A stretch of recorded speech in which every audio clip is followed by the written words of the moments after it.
Hello, everybody. Welcome to another episode of Pod Scum.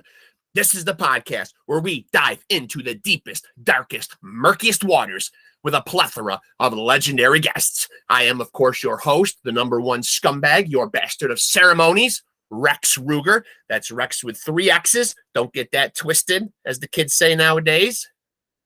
You might be looking at me and saying, but what else do I know you as? Well, you might know me as a.k.a. the King of Sleaze, a.k.a. the hair metal high priest, but most importantly, a.k.a. Diamond David Lee Roth Jr. You're looking at him, father and son.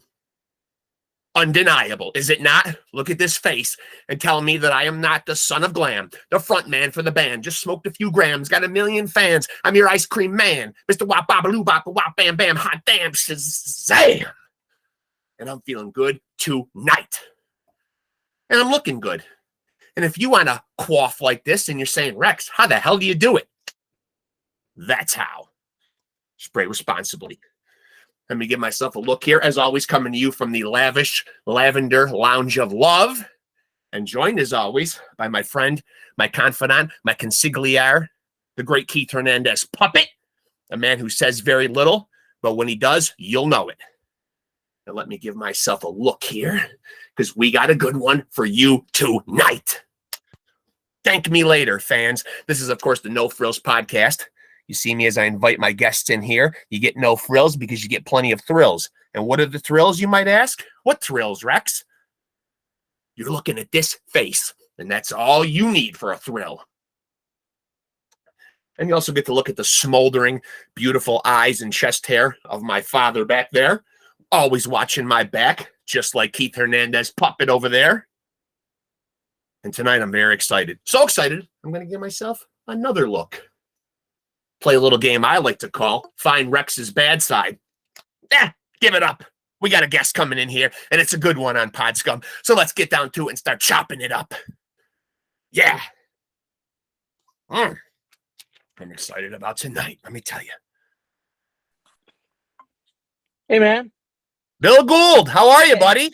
Good. Hey, I'm really sorry about that. Man.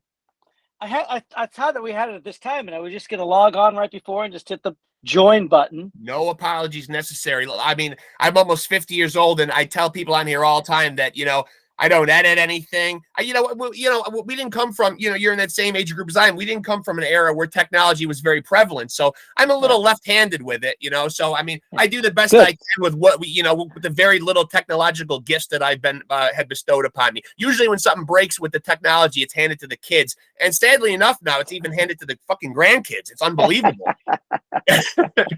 But listen, for my audience that has lived under a fucking rock for years or has no sense of culture or musical wisdom, and I don't think I have many of those out there, but this is the great Bill Gould from, I'll just give you your flowers right now, from the legendary Faith No More, a band that was pushed boundaries, just was at the forefront of just groundbreaking music, man. The soundtrack to my life and a lot of other people's lives. And I salute you first and foremost for the great music that you've given us.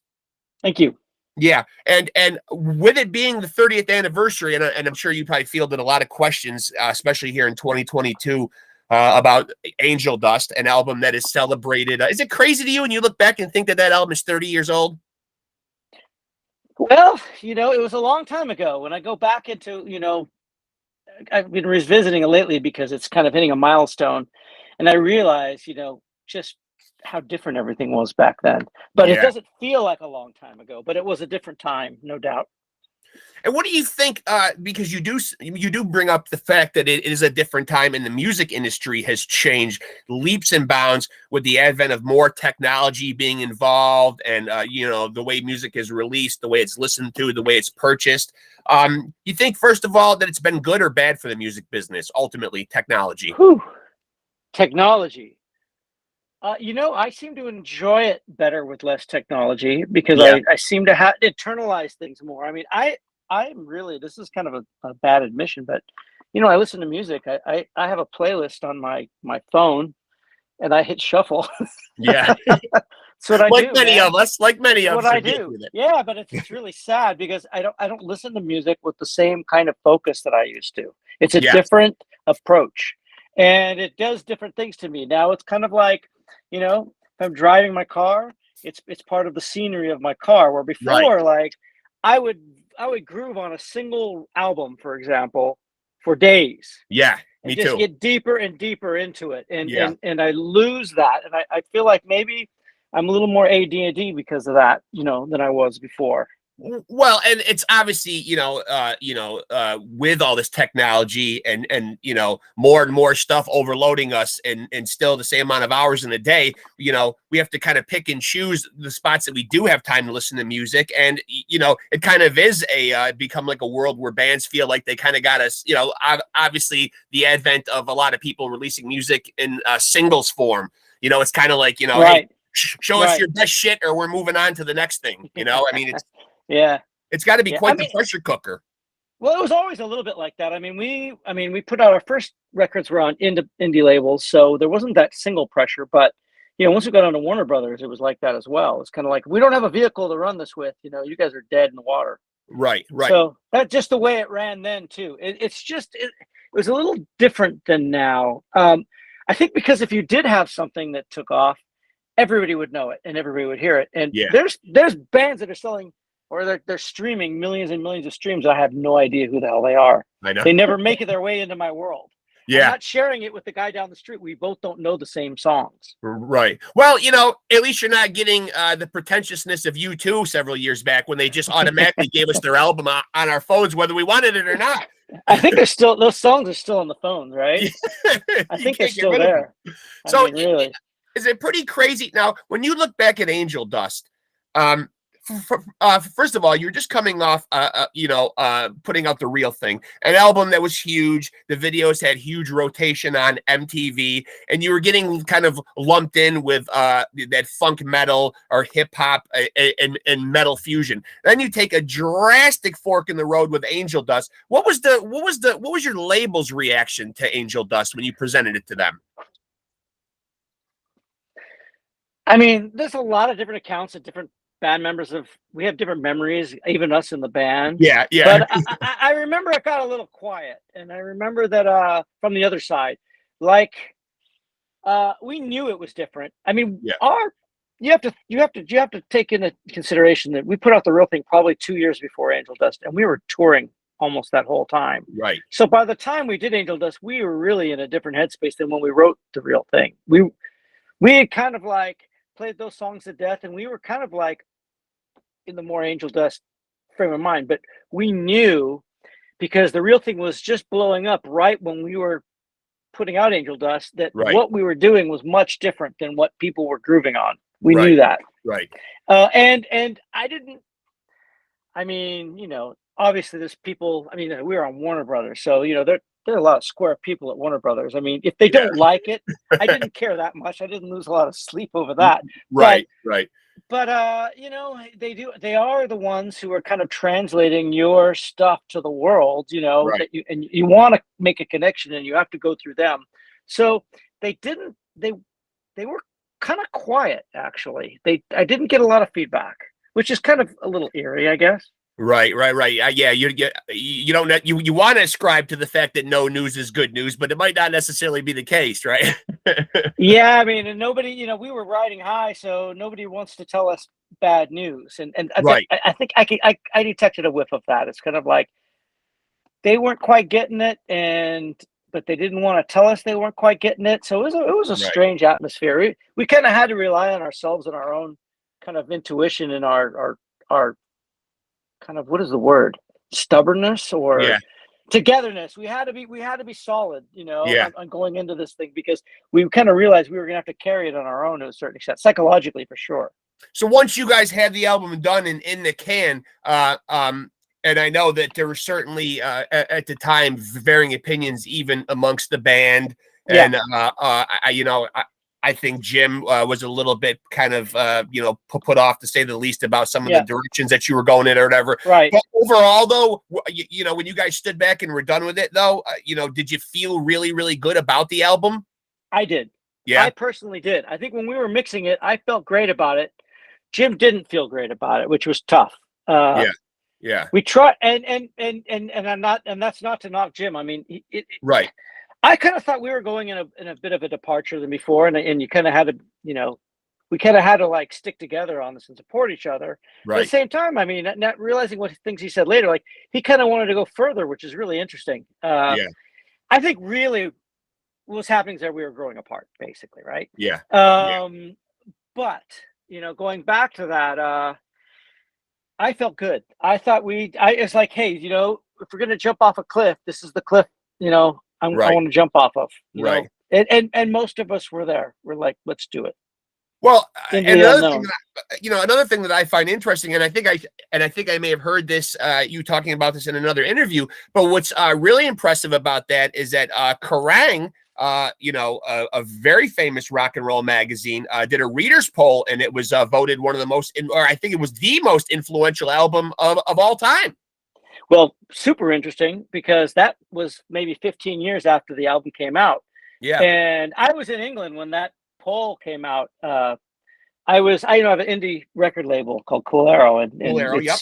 it's it's a modest, cool thing, but it's a fight, it's a battle, it's a daily Sure. battle. And I was at the distributors when that poll came in Kerrang in UK, and they showed me that, and I was like, wow, because I didn't feel like I was in that spot, but it was Right. really great to see that it was a readers poll, and that many years after the fact really meant that it actually caught on somewhere. And that was It resonated. the Yeah. first time I really realized that, yeah, we actually did accomplish something there. Well, I think sometimes though, like when like when you're a band that tends to fuse a lot of different elements and a lot of different genres, and I've mentioned this to other artists in bands who I think do this too. You do create a fusion with the record label, and I think it's confusion. Because they almost don't know like what to make of it. But in a lot of ways, though, when you look back on it now, though, very ahead of its time, though. Do you think timing may have had something to do with it, though? Do you think that maybe it was before I get to that point, though, grunge. That album came out right when the grunge thing was exploding. That's true. What were your feelings about those bands that were coming out around that time? Out of the legendary Seattle sound that we, kind of took over the world at that time. They were different from us musically, but Yeah. I think we came from mentally speaking, like say the Soundgarden guys, for example, right? Different sounding band completely, but we played with them in the early days. Like they opened up for us in Seattle, when there was like 30 people in the room, right? Yeah. And we became friends with them then. And it wasn't so much that musically we were similar, but psychologically or mentally we were coming from the same place. We listened to the same music. Right. So all these kind of grunge bands were actually coming more from my world, from the punk rock world. This was something Sure. that came out of a punk rock world. And so as people, I related to them much more than, say, hair bands, right? So I didn't feel any kind of threat. I don't blame grunge for anything that happened to us at all. But I think that what became grunge was a really superficial title that was tagged, and we were excluded from it. Yeah. But to be honest with you, those guys are kind of like my era. They're kind of my world. Like Jeff of Pearl Jam lives down the street from me. I've known him since really a long time ago. Yeah. And I just see him like a peer, Yeah. Well, and I think even those guys even kind of had a problem, the guys in that scene with that label grunge. I think it's almost like one of those like lazy terms that they just had to kind of scurry around and say, hey, we've got to call this explosion of music coming out of Seattle. We've got to, obviously the industry and the music business in general is really big on labels and genres and putting things into these neat little boxes, so to speak. So, it sounds like when it's brought up to those guys from that era that they seem to detest that term. Well, it's really, I mean, I can understand that. It was a big, broad brush. I also think it's kind of interesting is a lot of like metal bands are like grunge came and they killed everything for everybody. Yeah. And I think that's also kind of weird because really what is called grunge is really just rock and roll. I mean, it was just rock. It was just rock music. Right. If rock music came and killed what you did, then you weren't playing rock music because it was really very basic. It was just basic rock music. Right. In my I agree with you 100%. Now you mentioned Cool Arrow.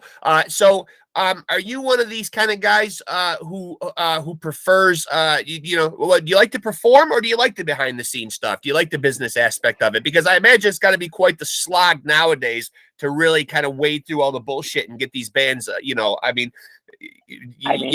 dude, to get paid and I'm see the fruits of their labor. I'm releasing Russian punk bands, Spanish hip hop bands, Yeah. it was a slog anyway. Yeah. but Yeah. but no, I like it. I like making music. I like being creative. I think that I started the label because Faith No More split up, and I wanted to do something creative. Yeah. But it's like it's just kind of. I felt like Faith No More was my band, and when that band split up, it's not like I'll just do another band, because Right. I kind of felt like that was my voice in a way. Right. Right. And Right. and I wanted to help other people, express their voice. I kind of felt like I lost my voice. So it's a way to kind of feel like a band member without, Right. You're starting facilitating it. another band. Right, Right. exactly. You're facilitating further bands. So, and I don't want to get too deep Yeah, into the discussion and ask you questions, just yeah, based on things that I want to know. So I want to get this out there before any of yeah. my viewers will, take me out and lynch me and kill me. Faith No More. Where are we with Faith No More? First of all, we certainly wish Mike Patton a speedy recovery from the issues that he was dealing with. Yep, That forced you guys last year to cancel some dates. But yep, is Faith No yep. More still going to be a relevant band? I have no idea. Can't tell you. I You're the actually can't tell you right now. You're the backbone, and you're just as confused. Pretty much. Pretty much. I mean, hey, I don't know. I actually don't. I don't think any of us know. It's a shitty situation, and it was kind of unfortunate that we kind of got ready to do this. The rest of Yeah. us, not Yeah. Mike, and Mike, Mike, there's no point sending Mike out there if he's not ready to do it. I think it would have been Absolutely. destructive. So Yeah. fine there. I'm not bitter about that. But we kind of got to figure out what's up. Yeah. That's all I Yeah. can say. So as far as putting out new music with Faith No More, touring with Faith No More, you are 100% on board, though. Always, it sounds like. Man, if it's the right situation, I'm into it. Yeah. Let's Yeah. put it that way. Yeah. Yeah. And I like the fact that you think of it as your band, because in different things I've read in different articles stuff, you and Roddy and Puffy are always kind of the guys kind of cited as really the backbone and the core of the band. I mean, you guys have been there right out of the gate. We have since the beginning. We did it together. We did it when we were 18 years old. So Right, yeah, right. there's a certain bond there. But I think that also we've managed to keep a human side to this. It's not been easy, but there's something that's real about our approach to doing this, and Yeah. I want to keep that if we're going to keep doing that. Yeah. And that has to remain. I don't want to sacrifice that. It might sound kind of stupid. No, not at all. No. If it's just that why blow it now? If you're going to do it right. And if it's not going to be done right, maybe it isn't meant to be done. I hope it's meant to be done, but Yeah. Yeah. there's There's a right way to do it. Why fuck it up now? Why blow Right. it now? Right? Right. We get Right. through all these years, all this suffering. Why screw the pooch in the final inning? Right? Did you think when you guys called it quits in 1998 that you were done for good right there?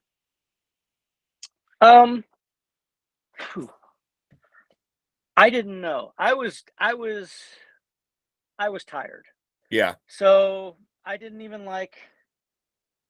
go there as far as like we're done. Mentally, I just kind of just needed a break. Yeah. I think some other guys felt that way. Yeah. But I didn't feel that way. I actually feel like I wasn't ready to do it. And I think there was still music. I think this band kind of hadn't expressed itself all the way. So it was frustrating for me because I was watching something that still had a lot of potential. Sure. Not being done. That was really frustrating for me. I knew that we were we were strong, we were in our prime, our live shows were good all the way up to the end. And Yep. I felt like we could still do some more damage. And so it felt a little bit to me, a little self-indulgent and a little frustrating to kind of Sure. have to put that on ice. Yeah. But I think that we did get back together, and we made that album a few years ago that I felt like it gave me a little piece actually, to Yeah. where that thing that I felt like we needed to express, we got a little bit of that out. Now I actually probably could be more at peace with just ending it than I would have been. When you guys get together, because I think people certainly want to know this, especially with the genius of Angel Dust. When you guys get together and say we're going in the studio to create an album, what's the collaborative creative process like? Like, I mean, you guys come in there with ideas? Do you get in there and you jam together? Does one person handle certain duties of the band? Like, how do you guys create? Because you all seem like individually such creative forces, and then you bring you guys all into the studio. Does someone kind of take the reins? Does someone come in with musical ideas already, or how do you guys I think work all that we out? all have ideas. We all bring in ideas. Every record we made was different. We used different producers in the past few records. The last one we didn't use any producers. So I'm kind of the technical guy in the band. So I'm obviously kind of a little bit of the organizer and the aggregator of stuff and Yep. ideas. Yep. But everybody brought stuff in, and we don't really we try to approach each song differently. I mean, if you hear the songs on each record, some people that don't like it say it's all over the place and they can't grab it. Other Yeah. people go, "Oh, it's great," because it's not like a formula. It's all very different, and that's our approach. Is we kind of, even on every song, try to take a whole different approach. So it could come from one person, could come from the drums, it could come from anything really. So when you guys are making Angel Dust, what is it specifically? Because you're obviously you're making a heart, as you said before, you're a rock and roll band, not putting any genres or putting anybody in a box. You're making a rock album. What is it that you think specifically had Warner Brothers so confused? I mean, obviously Roddy does his thing. You guys introduce a lot of sounds and samples and keyboard work, and it is all over the place, but that's kind of the beauty of it, is that it's kind of this this frenetic piece of art that's just kind of happening and unfolding in front of you. But where do you stand on that? This all I can say is, like, really, the world that Warner Brothers saw that they needed to connect with was not a world that we saw, right? Yeah. And one thing I noticed with the Real Thing is, I mean, for a year and a half, we were touring the Real Thing, never got anywhere with it. Just people thought it was playing this weird music, and then there was a certain time when it started to connect with people, right? And we knew it started connecting because kids, like, we were doing like record store appearances in stores, and kids were coming and they were like, had patches on their jackets of like these really commercial bands, I mean, really slick, like Bullet Boys, bands like this, right? Like that really like slick major label groups. Hair metal all the way. Yeah.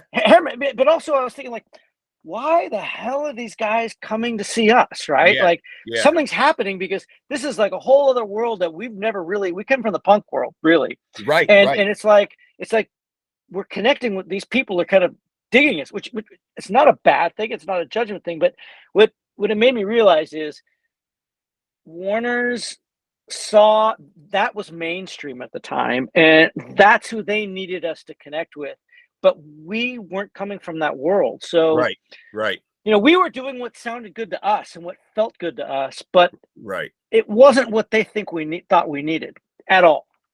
It sounds very reminiscent of what Prince kind of felt like he was going through at Warner Brothers, where he just couldn't really kind of spread his creative wings and was kind of being put into like a box. Kind of sounds very similar to what you guys were kind of experiencing.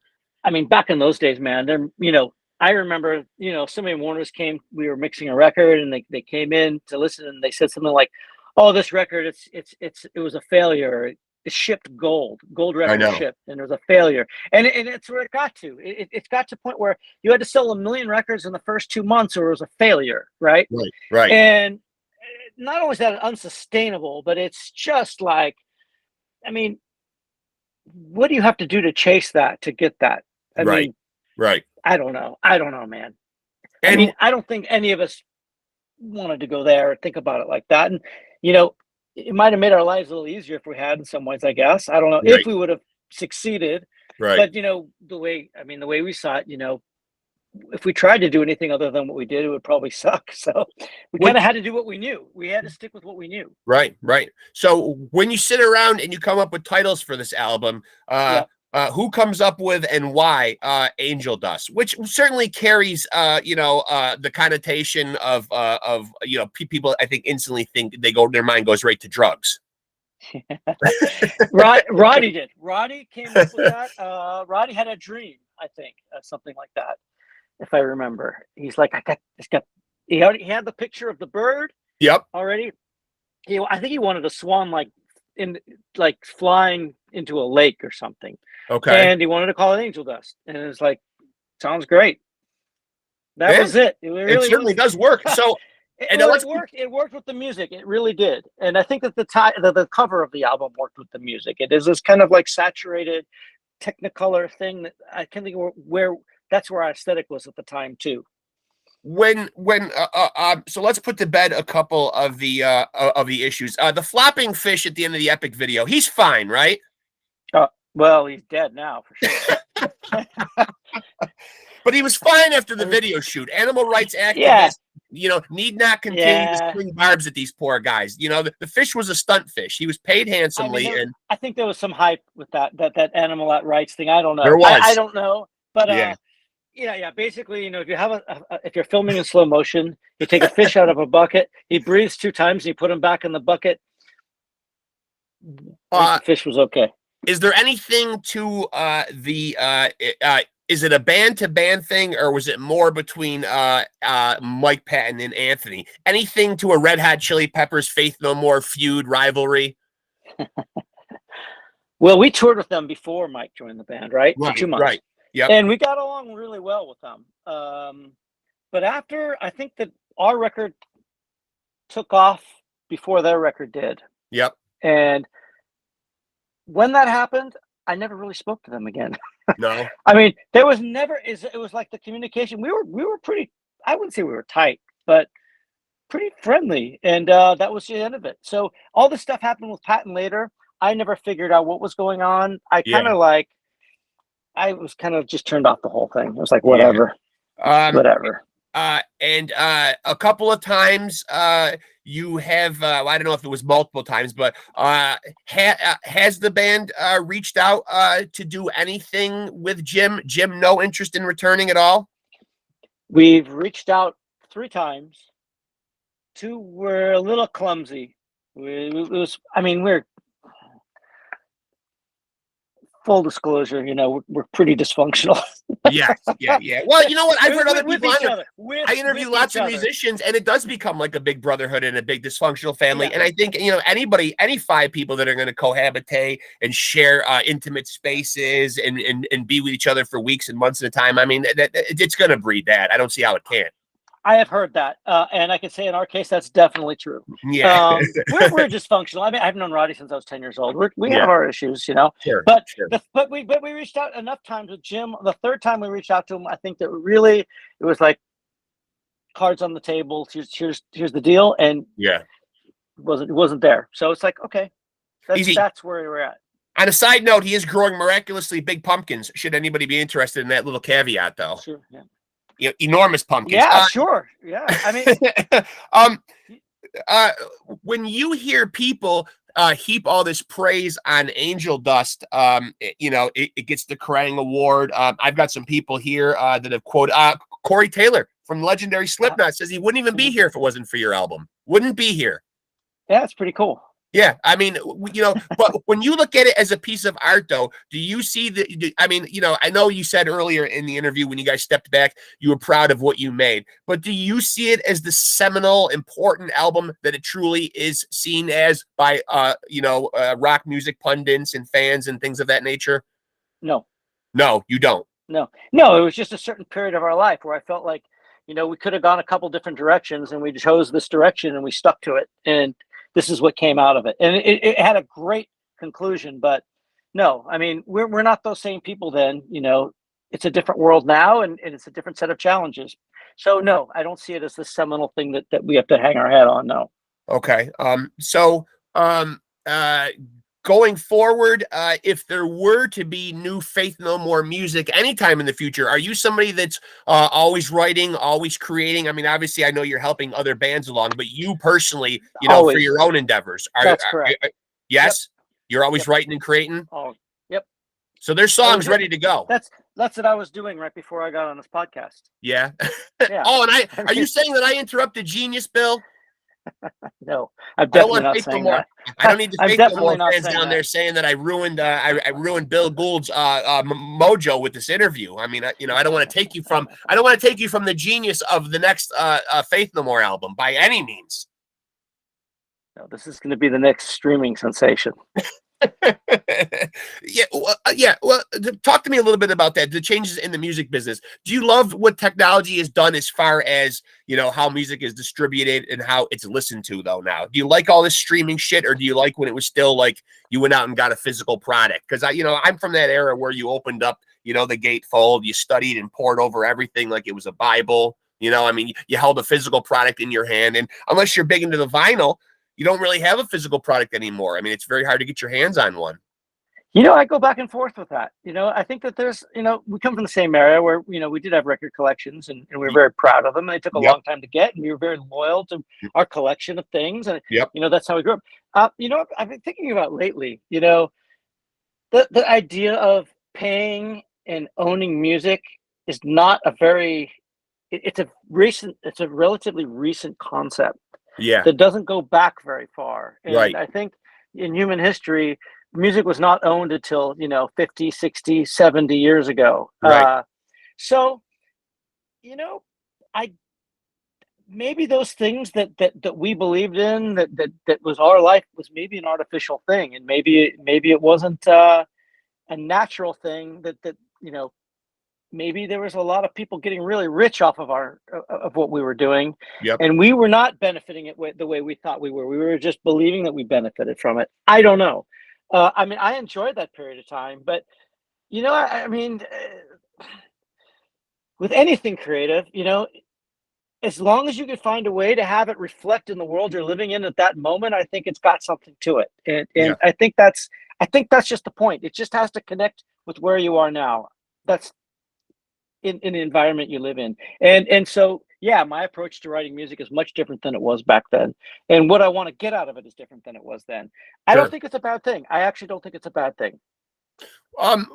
When you guys bring Mike Patton into the fold, what were your first impressions of him? Obviously, a ridiculously talented vocalist who can hit numerous octaves and just do some pretty incredible stuff with his voice, though. Yeah, you segued into from the Chuck Mosley era into Mike Patton, who obviously Chuck, rest in peace, no longer with us. What were your impressions of Mike Patton as a vocalist? As a vocalist, as a person, he was a natural. He was a natural. I mean, he was really the stuff that we did.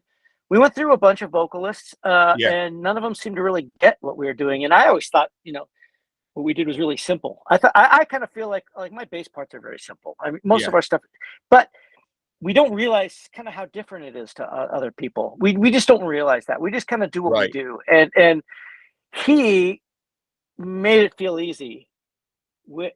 He was the only guy that did, where he just jumped into it and he did things that made sense and worked, and actually took it to a higher place. And we hadn't seen anybody else do that before. So he was really it's like, wow, I'm really glad we met this guy.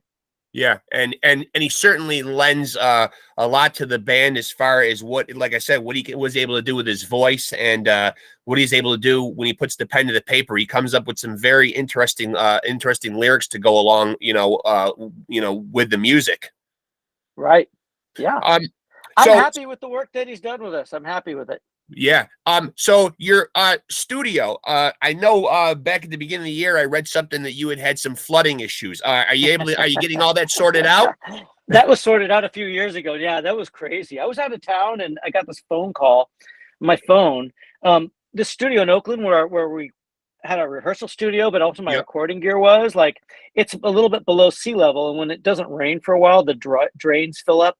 Sure. And there was this huge downpour of rain, and the water level rose higher than the floor of the studio. So thank God the guys who have the complex there, they got into the room and they carried everything out. They just ripped all the wires out and carried it out, but they're walking in like a foot deep of water. Yeah. And they said they could see the little red dots from the the power boxes blinking under the water. Oh, that's never And they're good. carrying gear, not good, Yeah, not not good. good at And all. they managed to save everything. They saved everything. Unbelievable. Heroes. So yeah, Yeah. it wasn't. So that part was not a tragedy. What was kind of a pain in the ass was putting it all back together again, because it was just this room with Yeah. cables and shit, just a Y- giant pile of. They saved everything, but we had to, kind of get it back and get it going again after that. Yeah. Took a while. If somebody hasn't seen I don't know who this person would be, but if somebody hasn't listened to Faith No More or seen Faith No More live, and you were kind of giving them a synopsis of what to expect, what would you tell people? Hey, here's what Faith No More is.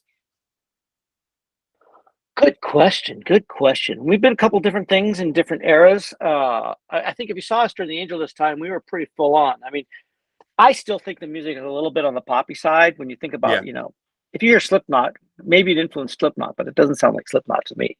Right. Maybe a couple things do. Right. But our approach to playing was super confrontational back then. Yeah. Now it's a little different, but I would say, we still, if we played live today, if we played a show tomorrow, it would be 100% full on Yeah. energy, I would say. Yeah. That's something we never really let that part go. We Yeah. kept the energy, we kept the intensity, and I'm pretty proud of that. Yeah. So here's something that I got to ask that I find very interesting. Whose choice was it to cover the Commodores' "Easy"? And did you think that song, when your version of it was going to get as huge as it did in some parts of the world, it's your most well-known song in some countries? No, I had no idea. I mean, it was really a backlash to everybody just wanting to see War Pigs, and that War Pigs was our song, right? Right. Right. And it was kind of like, well, this would really. I mean, we were kind of becoming this metal band because we did War Pigs that we Yeah. weren't. Right. It's like, well, one way to kind of cleanse the palate is to do something like Easy. We were in a Holiday Inn one night after a gig and having a drink in the bar, and that song came on the sound system, and we looked at each other and was like, we got to do this. I think it was Yeah. like two or three of us at the same time were like, Yeah. bing. As soon as we heard it, like, this is it. And the thing is, when Mike does it, man, he really fucking has the chops to pull it off. He really does. I mean, Yeah. if you didn't know any better and didn't know that had been released by the Commodores with the great Lionel Richie singing the vocals on it, you could actually think that it's your song. I mean, you guys really leaned into it and embraced it. Yeah, we did. I mean, we didn't think about it that far, and it is true. I was in Europe a few months ago, and that was like in the bar, and that came on. It was our version. I'm like, Yeah. God damn it, man! How strange is that? How Yeah. crazy is that? Yeah. We never. That wasn't the intention, to be honest. That we never saw that far ahead. What was obviously very strange times these last couple of years. First and foremost, how did you and your family hold up during the pandemic, health-wise? Not bad, actually. We did pretty good. We did pretty well. Where are you located? I'm in upstate New York. I am a Okay, nurse. how I did you am a guys do? nurse by day, so I work right in the trenches. I actually hang the my hair up. God. I actually hang the hair up on a hook, and off to work I go. I mean, Man, so you were. I mean, New York was kind of like ground zero at the very beginning, right? That was yeah, panic for a little zone, while right? it was. Yeah. That must have been really rough.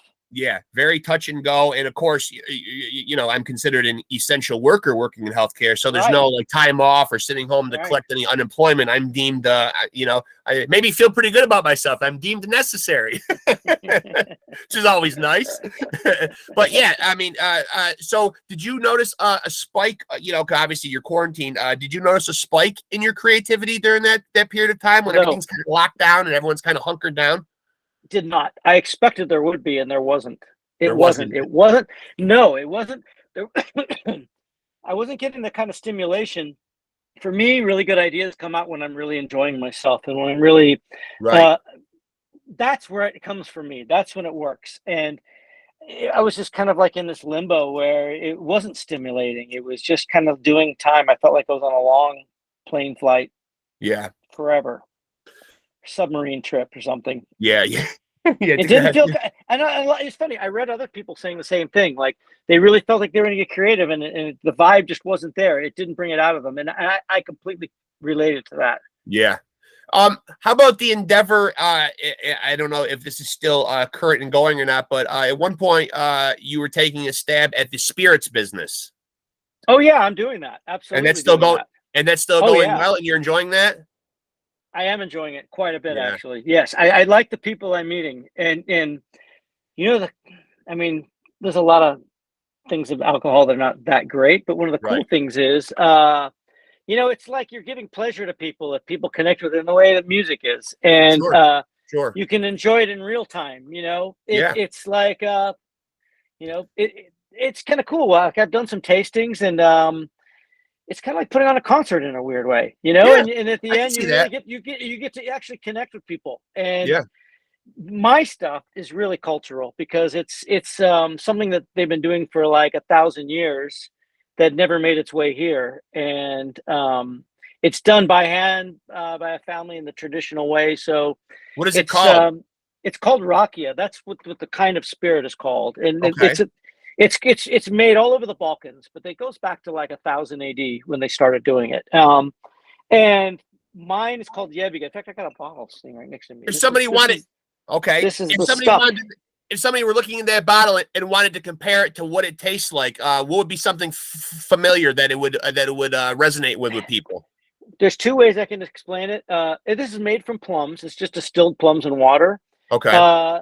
So it's like a. I mean, this one here is clear. This would be like a Right. grappa, like a plum Right. grappa, very dry. We have one that's barrel aged as well. It's kind of like a plum cognac, I would say. But if you've heard probably the term slivovitz, right? Yep. Yep.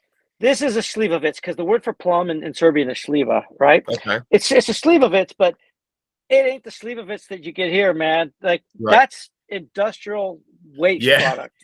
This Yeah. is really what it's supposed to taste like. Yeah. This is what Baba, from the old country misses, Right. That's one of those Yeah. drinks that they hand you and say, "Here, this will put some hair on your chest." Yeah, but it's kind of like tequila, though. That's what they used to say about tequila. And actually, there's some amazing sipping tequilas that are not about putting hair on your chest. It's about pleasure, right? Right. Right. And right. and that's what this stuff is. When you look back at the career that you guys have had, is there a band or a show or a memory that really has just stuck with you all these years, or has it just all kind of just gone by and it all kind of fuses together after a while? We could talk for a while and memories will come up. I have a lot of strong memories. Sure. A lot of crazy things happen. We sought the crazy stuff and Yeah. we got it. Yeah. So there's a lot. Yeah. But Yeah. I mean, touring Brazil when we went there for a month when nobody was touring there. So we got to some crazy places there. It was friggin' awesome, man. It was a Well, that month of being just well, like, it's interesting you say that. That being said, with all those stories, and this is something that a lot of rock and rollers do. Will there ever be a time when Bill Gould sits down and writes a memoir? I was thinking about that actually. Yeah. I 10 years ago, I said, nah, I don't think so. I'm starting to think it might be kind of cool because also, there's a thing that people see. They see of me and they see of this band and they have Right. this image, and it's different than my experience actually, right?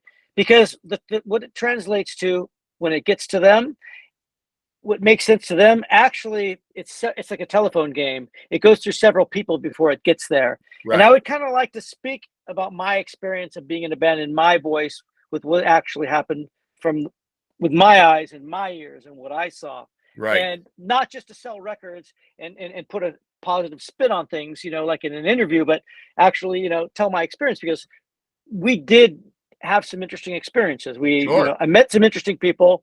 Like we played in Berlin the night the wall fell. That was pretty interesting. Very cool. Crazy shit like that won't happen again. And I would kind of like to I think it would be kind of cool to actually talk about that. Yeah. Also, what it's like to be in a band. I mean, what people think this band is like and what it's really like are really different things. And I think it would be gobbled up by music fans because there really isn't a definitive book out there about Faith No More. I think one has been written, but from an outsider's perspective, though. But just promise me one thing: my eyes are starting to go a little bit as I get older, and I'm really getting into audiobooks. And I love when the person whose story it is actually narrates their own audiobook.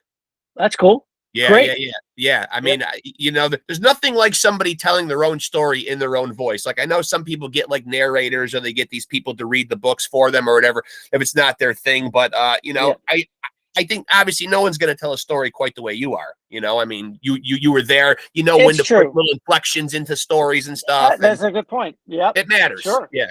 Sure. Absolutely. So we could see a Bill Gould memoir. Maybe. I'm all for it. I'm open to the idea. I think it could be, if I thought it could be really cool and interesting, I would do it. Yeah. And I think you guys are one of those bands that are enigmatic and mysterious enough where there's certainly people that want to know more. And I think some of that is akin to the fact that, the music that you did is not easily labeled.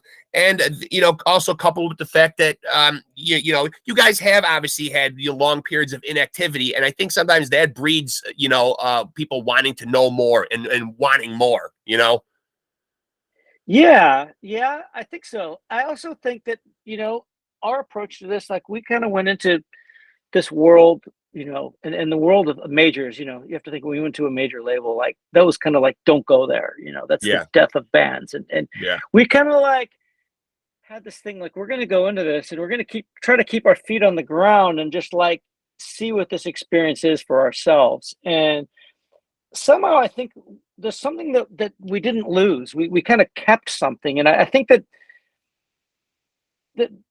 we kind of stay like average people in a strange way, if that makes any sense. No, I get that. I can see that. No more. I think there could be some appeal because I could tell it like an average guy that had above average experiences, if that makes any sense. Yeah, it makes perfect sense. And I think sometimes, that slant is a lot better than, always hearing from I think people automatically think that, the band story has to be told by a front man or somebody that's the most high profile member of the band. But I find that the best ones are usually the guys who were, not always the main focal point of the band, Yeah, I like this. I like the not sexy stuff too. Yes. Right? Yeah, the not sexy stuff. That's kind of the cool stuff in a way, right? It is. That's the real shit. Yeah.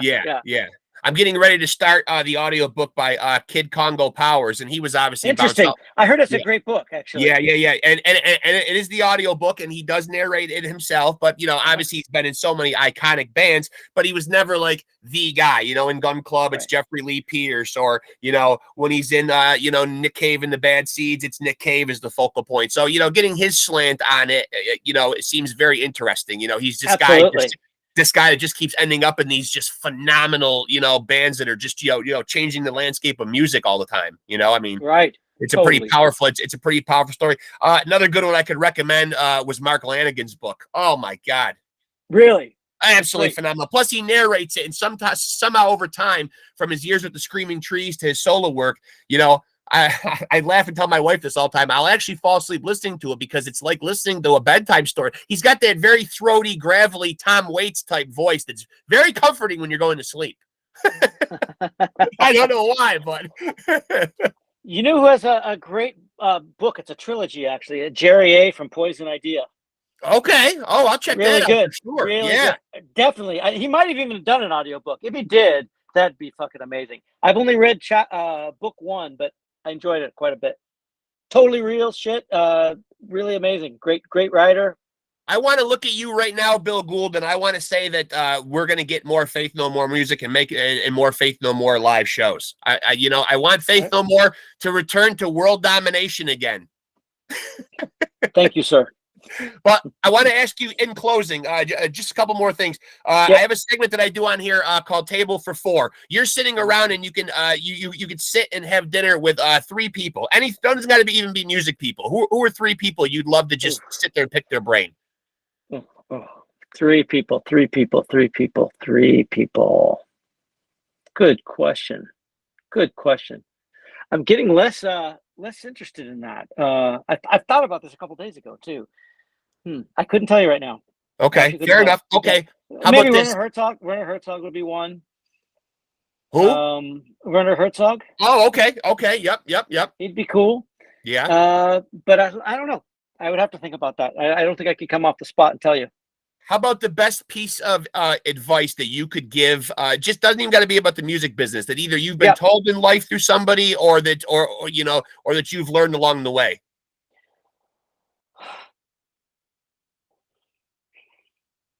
Really, it's as trite and simple as it sounds. Be That's all right. yourself. Be Be yourself. yourself. Boy, if That's it. anybody's lived by that, if any band has lived by that credo, it's definitely got to be Faith No More. I mean, Yeah, I guess. I mean, you know, I not mean, 100%, not 100% successfully, but those are the best parts of us when we did.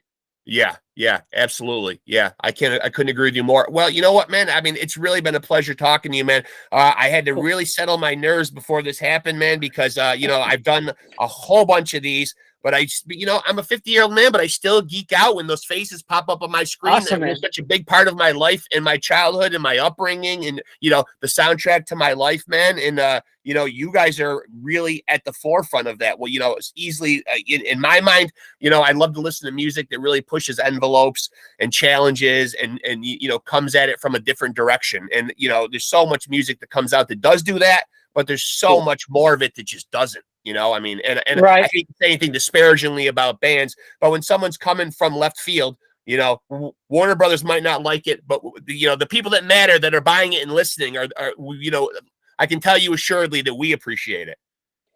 Well, I'm just happy that what we did, it's kind of like, yelling into a cave. It doesn't bounce back. I'm Yeah. glad it got somewhere. It got to some ears that heard it and made a connection. And Yeah. I'm happy to hear that did for you. So Yeah, thank you. yeah. I appreciate you being so generous with your time, and it has really been an honor and a pleasure to talk to you, man. I Awesome. really appreciate it. And hopefully we can stay in touch and we can do this again sometime. Sounds good. You know how to get a Yeah, hold of me. yeah, All right, man. absolutely. Bill Gould, thank you so much, sir. It's been an honor. Thank you. All right. Have a good one. Yes, sir. You too. Thank you. Take care. There he is, folks. That's what you call a fucking legend right there. That is Bill Gould, the backbone, the founder, the OG. Put some respect on that man's name. That is a man who gave us a lot of great albums, namely 1992's Angel Dust, which turns 30 years old this year. Congrats to an album that is just so far ahead of its time. I put it up there with Mental Floss for the Globe by Urban Dance Squad. You know, there's been Nirvana albums. There's been just at the forefront of pushing the envelope and pushing boundaries. If you have not listened to Faith No More, go throw yourself an ass kicking, then pick yourself up and go find some fucking Faith No More and fucking listen to it. They are, if not the greatest band in the world, one of the greatest bands in the world. That is a true gentleman and a true OG of the rock world. Bill Gould, bass player extraordinaire for Faith No More. Go check out everything he does. Hope you guys dug that episode. Keith, you dig that? You saw another real legend right there. Were you paying attention? Forget it. Listen, hope you guys enjoyed that episode of Pod Scum, and remember, as always, to take it easy and keep it sleazy.